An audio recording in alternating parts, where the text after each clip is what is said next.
Ladies, gentlemen, and those of unspecified gender, welcome to Bad Idea Garage.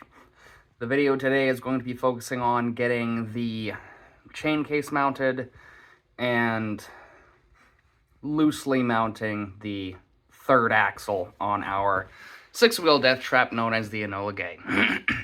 So, without further ado, let's go. Okay, here's my first big problem. I can get my chain case bolted to here, which used to be an engine mount. The issue is that these bushings mount around a couple of studs on the chain case, and this chain guide bar, whatever the hell it is, actually clips over one of those cast-in nubs on the chain case to keep everything lined up. But with where that's at, I'd be sitting back here, which gives us 12.5, 13 inches of distance where he wanted 6. I can't move the chain case further up because that is in the way. If I move it higher, then the angle of this thing changes dramatically, and that is not going to facilitate any kind of suspension movement. I want to keep most of this arm because that keeps everything lined up with the front. So if I can't keep this arm, it's going to be a blind shot. And I'd still like to have good bushings. So I'm trying to figure out how to facilitate that, but if I just shorten this down, I'm going to be hitting the sprocket back here. If I just step one on top of the other, the chain's going to be hitting the bar itself. So that is the biggest issue I'm dealing with right now as far as getting this damn thing hooked up in the spot we wanted it, so it doesn't just look like somebody welded part of a go-kart to the front of a quad. Okay, here's the current idea. I'm going to chop the swing arm down there and just add a new pivot on it. Shock will go here. Chain case is going to go there. I need a really short chain for that. I need to get this chain around it to see if that one's going to be the right length or not. The problem I have now is, do I put the engine, after we're done building it, really far back or really high up and forward? High center of gravity or a bunch of weight on the back? Robbie wants it forward and high. I'm not sure if that's the way to go, but it might be the only option. Okay, current situation. Chain case is going to go here one way or another. I'm just going to swing it up. I need to make sure I get this all lined up right for the chains. Obviously right now I just have a piece of all thread going through there. There is only one side with a mount on it here, so I'm probably going to have to fab up and weld in another support on this side. I can use this piece right here for another brace. I just got to chop the end and angle it so I can weld it straight to here. Then I got to figure out how to run something from here to here to get that mounted up. Once I do that, then I can figure out exactly where I want that whole swing arm to go for the pivot, and then we got to get the chop and start doing that. Now I do also have an idea for engaging and disengaging the rear steering. The current model does not disengage at a certain speed. It'll just be a button that you kind of do it with manually when you feel like it. I would still like to have something to disengage based on speed, and I think I have a really, really bad idea to do that. So the current idea, obviously this shaft is going to be chopped down, but the idea for the rear steering right now is I'll cut it about here or here, have another brace up here for it, and then have 2 plates that are right on each other.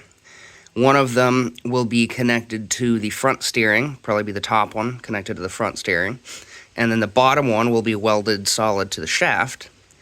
Hit a button, use like a lock actuator or something, so when I hit a button, there'll be a pin that shoots down and connects the upper one to the lower one, will actually steer it. And once you hit the button the other way and it straightens out, then the pin here will pop out and another one will pop in, locking the front ones forward. And then that top plate will be free to pivot with the front steering. That's the idea anyway. As far as the idea for the speed activation, okay, I'm going to need you to bear with me a little bit on this here. Okay, so if I can get a solenoid that is engaged at rest and disengaged when I get the power to it, I think I can hook up a magneto with a trigger either to one of the chains or to one of the wheels and figure out how many RPM it'll take for the magneto to produce the power I need to disengage the system, which will automatically put it into the whole lock-unlock thing, hypothetically. Or I could just do it the other way, where when it reaches a certain RPM, it will send power to the disengagement circuit, or whatever the hell you want to call it. So it will unlock once the rear tires are pointing straight ahead again. That's the idea. No clue if I can actually do that, but I think it'll work. Also, if I can figure out how to rig all these mechanisms up, I think there's also a chance I might be able to make this thing crab walk, which would be kind of cool, but we're going to figure out the quadristeer first. Okay, current progress. I have mount there. I also have the support bushing bearing thing mounted to the same bar right there. We still have the lower one I showed you a minute ago. And I have my L bracket on the front there. Once again, strategic luck. I did not remember to measure and make sure that that elbow was going to clear this, but it does just fine. Next order of business, I think, is going to be to cut the shaft here and then figure out exactly where we're going to put the engine, get engine mount set up, and then we'll worry about getting the rear end mounted. I'm going to go wash up. I got to cook dinner, but that's next. I do have the plates that were the original engine mounts. I just got to figure out how to get them on there once I get everything into position, which means I need to put that pulley on and tighten this one down so I have it all actually lined up. I did get really lucky with placement on the gears there because they actually lined up perfect with where I had to start off with. I also do have to make sure I have enough clearance to get my shifter linkage on. So this thing's gonna be up kinda high, but I think that's gonna do it for the moment. I said I'm gonna go cook. What do you want to say, Bubba? Now I say bye. Okay, say bye for now. Bye for now. Okay, so I have been avoiding working on this thing last weekend because I did not want to have to cut the rear swing arm on this thing, because I know if I don't get it lined up right when I re-weld everything, then it's going to be a giant mess. But I guess it's time to get to it.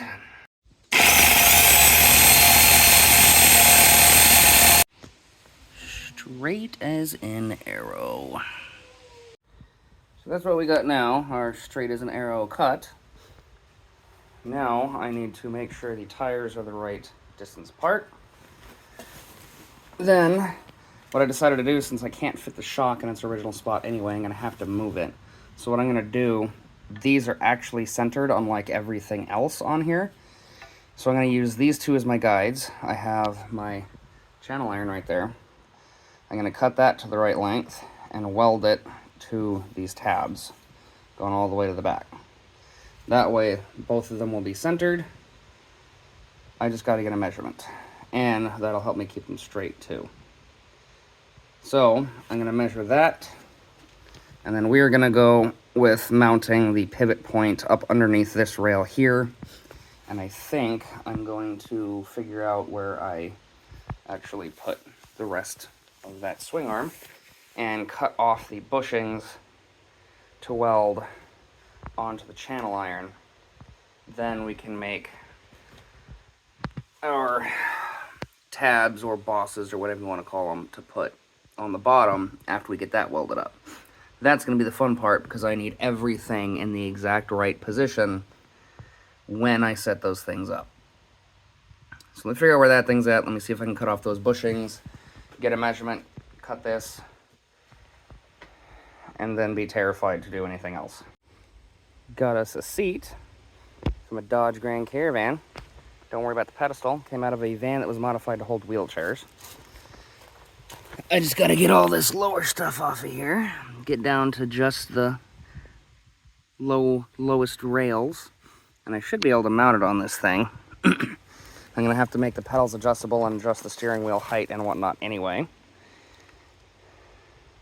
And it's really comfortable. So, you know, I will be comfy all the way up until the very last second of my life. Nah, I'm just kidding. Y'all know I'm stuck here until April 2nd, 2061. Okay, so this is something that I've been doing for a while, but I'm not sure if a whole lot of other people do. I figured out the measurement I need is around 8¼ inches, but I'm giving it a little bit of extra room to work with. But that's not what I'm trying to show you here. So I need 2 of these things. And at this point, it is crucial that they are both the exact same length. I'm not worried about measuring the second piece to the micron and getting it to that exact same point. That's too complicated. So what I do, especially if you have a chop saw, is you just get the piece, cut the first one, get the rest of the stock you're using, line up the back edges of them, clamp it back down, and then adjust until your blade is either just barely grazing or just barely cutting into that first initial piece. That way when you cut them, they're both the exact same size instead of having one that's out here a little bit versus, you know, actually having identical pieces. So this one actually didn't move when I loosened everything. So I double checked it, pushed it up against my blade with it down and not spinning, obviously. I got my second piece in there, just butted up the ends, clamped them back together. Now I'm going to cut them, and I'll show you how well it works here in a sec. All right, so I got these brackets. They're in the scrap metal that I bought. And I'm going to use these as the mounting flanges for the rear. Main reason being they already have a hole drilled where it would need to go. I haven't measured to see if the distance from here to here is the same on all of them. If it is, I can use that trick I showed you earlier for getting everything cut the same size. And this is the plan. I've got a few of these. Those are 5/8. I got a pin, so we're doing something similar to what we did on the steering for the snowblow cart.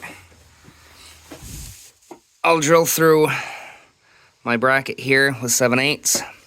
The flanges will go on either side, and I want a third one in the center with those bushings coming to meet in the middle.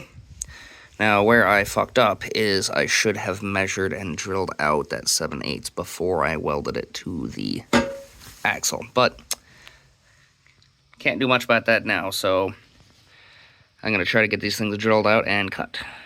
Alright, I've got all 3 of these things cut. The amount left isn't quite enough to get in the chop saw to level them out, but I did find out that this edge on all of them is pretty close. So I put the pin in there, got them in the vise, that by the way is not clamped down. Haven't gotten around to that. So I'm going to leave them there. I think I'm actually going to leave the pin in as well. And I'm just going to get my angle grinder and level them out. It doesn't really matter if everything is perfect as long as this edge lines up with the mounting surface. All 3 of these are going to be lined up. So I'm going to grab the grinder and make that look like not that. All right, so I got those things drilled out and leveled out. Good enough to use anyway. It's well within tolerance. And I have everything lined up more or less on the rear end. Now this is where it's going to get tricky, because I'm going to have 1, 2, 3 braces to get on. Then I'll have to be lined up with this. I need to get the bushings on there and have that line up properly. But I can't do any of that if I don't have a center line. So I also have not shown you yet what my plan is to attach my bushings, which actually I think I'm going to use what's left of the steering shaft. Turned out it was the same size.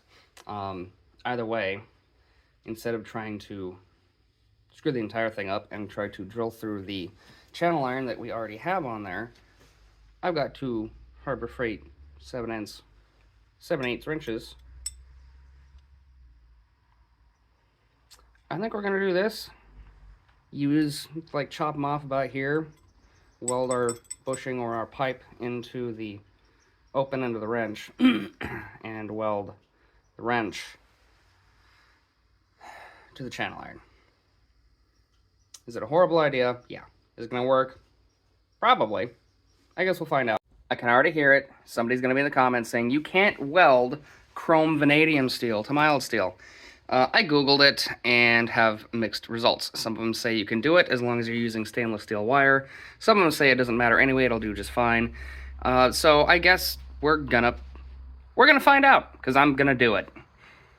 And if it breaks, then this is how I get crippled until 2061.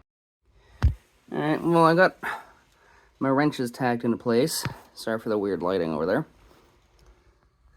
And the pipe tacked into place. And then I ran out of wire. So I guess that's gonna be it for tonight. I'll pick some more up tomorrow. It would appear the answer is yes. You can weld it. Now, I cleaned up the bottom of this thing. I gotta get my tabs on there. I haven't decided if I'm gonna do 2 or 3. But either way, even if I do 3, the 2 on the outside, I'm gonna put some extra bracing on just to make sure it stays put. I need the tires aired up all the way so I have the level right while I set these things. But I don't know if you can hear that or not. This thing has a leak, so I'm gonna have to air this up before I do it. It's about dinner time now. I did have to work today, so it's getting kind of late.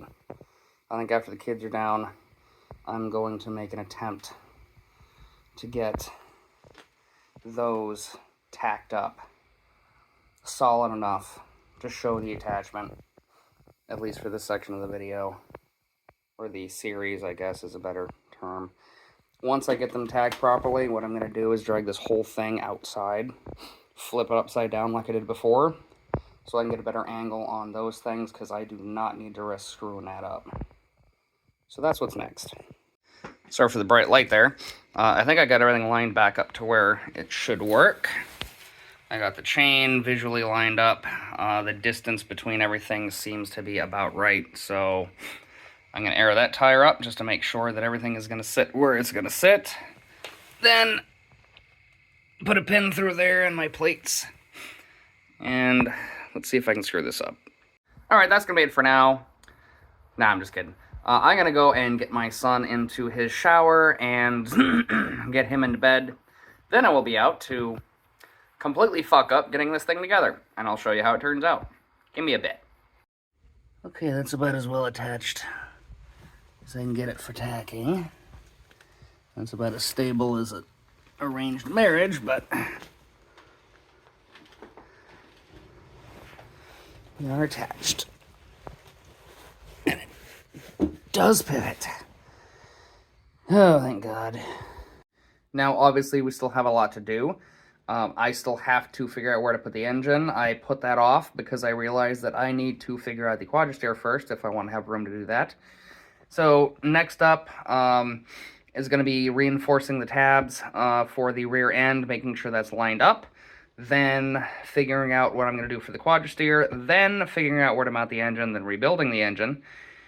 Then getting the linkage for the shifter hooked up. Figuring out pedals. Figuring out where to put the radiator and fuel tank, which we already know. I just got to figure out how to do it. And then whatever other cosmetic things we need to do, as well as some safety measures. You already saw the seat that we're putting on, but that does not come with a seat belt, so I'm going to have to get a harness or something for this thing. This thing is either going to be really awesome, or it's going to be the cure to the family curse, and I'm going to be dead.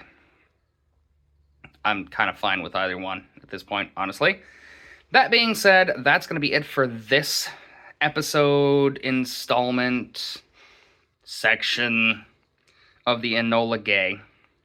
Tune in next time to see what else we do. I am going to be trying to finish this thing before winter sets in, which means I don't have a whole lot of time. So I will see you on the next video. I'm going to keep working on this thing throughout the week. I will record as much as I possibly can, and I will see you next time. Remember, if you have any other big ideas, feel free to leave them in the comments below. If you like what you're seeing for some reason, because a lot of you guys apparently need mental health counseling because you're following this channel, feel free to like, subscribe, leave a comment, let me know what you think about the projects. Either way, I will see you next time. Have a good night.